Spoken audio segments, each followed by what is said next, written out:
ඇත්තටම ඒ නිසා වගේ ජොබ් එක නැති වෙයි. ඒ නිසා වගේ ජොබ් එක නැති වෙයි කියලා ඔයාලට බයක් තියෙනවා. අද IT ෆීල්ඩ් එකේ ඉන්න ගොඩ දෙනෙක්ගේ හිතේ තියෙන ලොකුම ප්‍රශ්නේ මේකයි. ඔයා ඩෙවලොපර් කෙනෙක් නම්, ස්ටුඩන්ට් කෙනෙක් නම්, එහෙම නැත්නම් IT ෆීල්ඩ් එකට එන්න ඉන්න කෙනෙක් නම් ඔයාටත් මේ ප්‍රශ්නේ ඇති. තව අවුරුදු කිහිපයකින් මේ අපේ ජොබ් රිප්ලේස් කරයිද?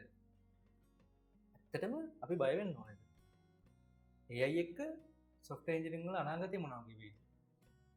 මේ වීඩියෝ එක ඉවරනකම් බලන්න. මේ ප්‍රශ්න වලට පැහැදිලි උත්තරයක් ඔයාලට හොයාගන්න පුළුවන් වෙයි. එහෙනම් යමු වීඩියෝ එකට.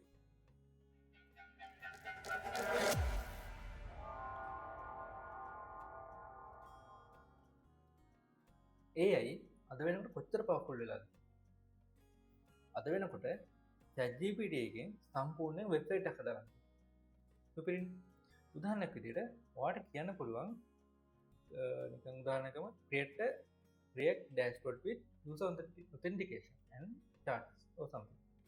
එතකොට AI එක basic structure එක, එතකොට components, code session, code structure එක, ඒ වගේ දේවල් එයාට පුළුවන් කරලා දෙන්න. දැන් Claude වගේ AI tool එකක් ගත්තොත් project structure analyze කරන්න, code explain කරන්න, solution explore කරන්න ඕන දෙයක් කරන්න පුළුවන්. ඉතින් මෙච්චර දේවල් AI එකට කරන්න පුළුවන් නම් software engineersලා තවත් මේ ඉන්ඩස්ට්‍රි එකට අවශ්‍යද? ඇත්තටම ප්‍රශ්නයක් තියෙනව නේද? ඔව් ප්‍රශ්නයක් තියෙනවා. ඒක කතා කරන්න කලින් අපි බලමු what AI is good at. ඇත්තටම AI එක ගොඩක් දේවල් වලට excellent. විශේෂයෙන් boilerplate code එක.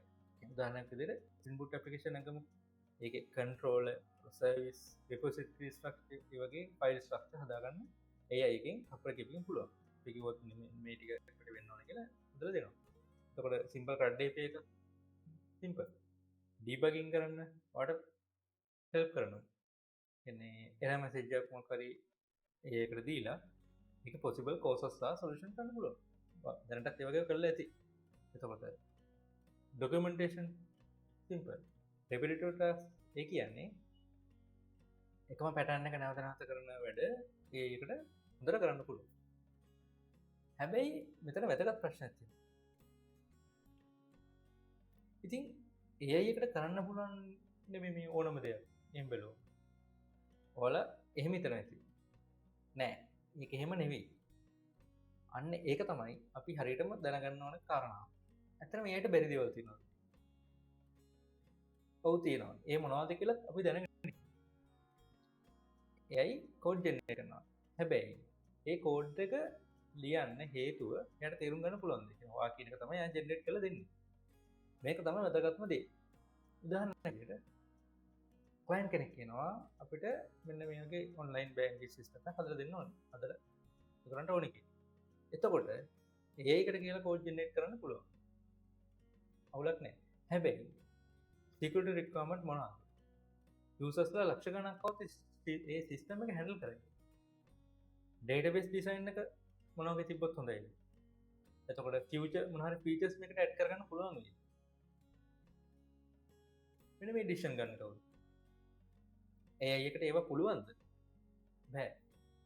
එතකොට we need an engineer. අන්න ඒ නිසා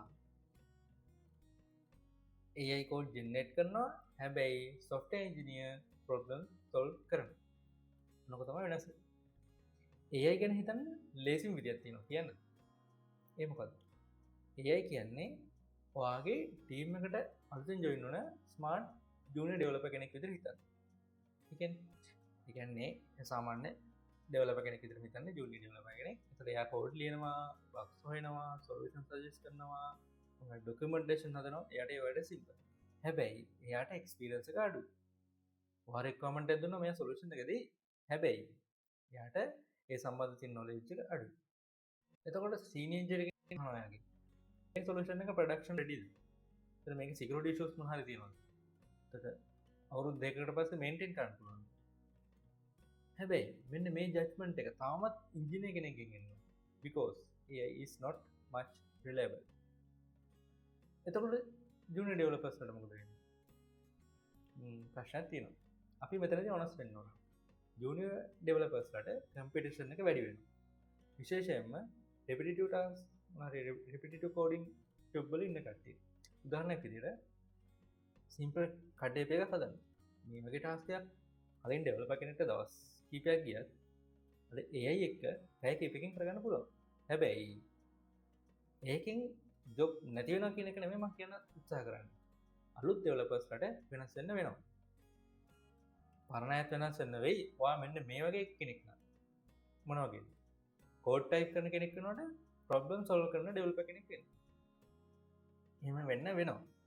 because මම කිව්වා what AI is good at. ඉතින් අපි යාට බැරි දේවල් කරමු. හරි අපි කතා කරමු එතකොට AI era එකේ successful software engineer කෙනෙක් වෙන්න කොහොමද? ඔයාගේ ජොබ් එක වික කරගන්නේ කොහොමද? පළවෙනි කාරණා AI code generate කරලා. හැබැයි AI output එක හරිද වැරදිද කියලා ජජ් කරන්න knowledge එක ඕනේ වෙනවා. ඒ නිසා ඔයාට data structures and algorithm, programming concept, double OP හරි එතකොට තව තියෙනවනේ සෑහෙන concept ඒවා ඉගෙන ගන්න වෙනවා. ඒක double OP වගේම තව databases, networking වගේ fundamental strong කරගන්න. දෙවෙනි කාරණා තමයි system map විදිහට හිතන්න. junior developer කෙනෙක් හිතන්නේ මෙන්න මේ feature එක implement කරන්න කොහොමද කියලා. but experienced engineer කෙනෙක් හිතන්නේ usersලා 1 million hour මේ system එක scale වෙයි. ඒතකොට architecture එක maintain කරන්න ලේසිද වගේ දේවල්. එතකොට ඊළඟ කාරණාව තමයි senior engineer mindset එක develop කරගන්න. ඔයාට assign කරන task එක විතරක් complete කරන එක නෙවෙයි වැඩේ. ඒක විතරක් ඔයාට grow වෙන්න අමාරුයි. try කරන්න. business requirement understand කරගන්න. එතකොට suggest better solutions. කියන්නේ කලින්ට වඩා හොඳ solution suggest කරන්න ඔයාට knowledge එක ඕනේ. ඔයාට fundamental සම්බන්ධ knowledge එක ඔයාට ඕනේ වෙනවා. එතකොට ඔයා අනිත් අය code review කරන්න. මම junior කෙනෙක් නම් මම seniors ලගේ code review කරන්න. ඒක වැරදි දෙයක් නෙමෙයි. මොකද ඔයාට දැනගන්න පුළුවන් ඒගොල්ලෝ කොහොමද මේ code මේ problem solve කරේ කියලා. ඒතර ඒගොල්ලෝ පාවිච්චි කරලා තියෙනවා එක design pattern හරි software engineering principles.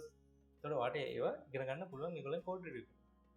ඊට පස්සේ ඔයා try කරන්න ඔයගේ තියෙන comment forums වල මොනවද technical decisions ගන්න. එනවාට කෙලිම decision එකක් ගන්න බෑ නේද? senior කෙනෙකුගේ help එක හරි ඔයා decision ගන්න. කියන්නේ ලොකු meeting වල කතා නොකර ඉන්න එපා. කතා කරලා decision ගන්න බය වෙන්න එපා.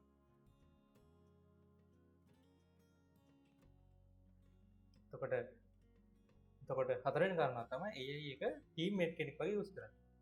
AI එකෙන් code copy paste කරන්න යන්න එපා. AI එක discuss කරන්න. උදාහරණයක් විදිහට මම e-commerce system එකක් හදනවා. මේ architect එක හොඳයි. මේ database design එක improve කරන්න පුළුවන්. මේ code එකේ security issues තියෙනවා. මේ වගේ කතා කරන්න. and AI එකට task delegate කරන්න. හැබැයි final decision එක ගන්න ඕනේ ඔයා. ඊළඟ කාරණා තමයි adaptable. adaptable වෙනවා කියන්නේ ඒ කියන්නේ tools වෙනස් වෙනවා. අද තියෙන මොනවාරි react තියෙයි, හෙට react නැති වෙයි. එතකොට හෙට මොනවාරි අලුත් framework එක වැඩ කරන්න වෙයි. අද ChatGPT තියෙනවා, හෙට වෙන මොකක් හරි powerful AI tool එකක් එන්න පුළුවන්. හැබැයි principles වෙනස් වෙන්නේ නැහැ. ඒ නිසා learn how to learn. අලුත් දේවල් ඉක්මනින් ඉගෙන ගන්න පුළුවන් වෙන්න ඕනේ. එහෙම කෙනෙක් වෙන්න. දැන් ඔය අර කලින් මුලින්ම අහපු ප්‍රශ්නෙට ආන්සර් එක හම්බුණා. ඔයාගේ ජොබ් එක ඇත්තටම රිප්ලේස් වෙයිද? දැනටම එහෙම රිස්ක් එකක් තියනවාද? ඔයා එහෙම රිස්ක් එක දින්නේ? ඔයාගේ එක්ස්පීරියන්ස් එක ෂෙයා කරගන්න. අලුතෙන් IT ෆීල්ඩ් එකට ජොයින් වෙන කෙනෙක්ටත් ඒ වගේ දේවල් වැදගත් වෙයි. කමෙන්ට් කරන්න. AI නිසා ඔයාගේ ජොබ් එකට වෙච්ච මොනවාරි බලපෑමක් තියෙනවා නම් ඒවත් කමෙන්ට් කරන්න. එතකොට අනිත් අයටත් ඒ knowledge එක ෂෙයා වෙනවා. හරි. අද කතා කරන්නේ එච්චරයි. අපි ආයෙත් වීඩියෝ එකකින් හම්බෙමු. තව AI related ප්‍රශ්න මොනවා හරි තියෙනවා නම් ඒවත් කමෙන්ට් කරන්න. subscribe කරලා නැති අය subscribe කරන්න. එහෙනම් next වීඩියෝ එකකින් හම්බෙමු.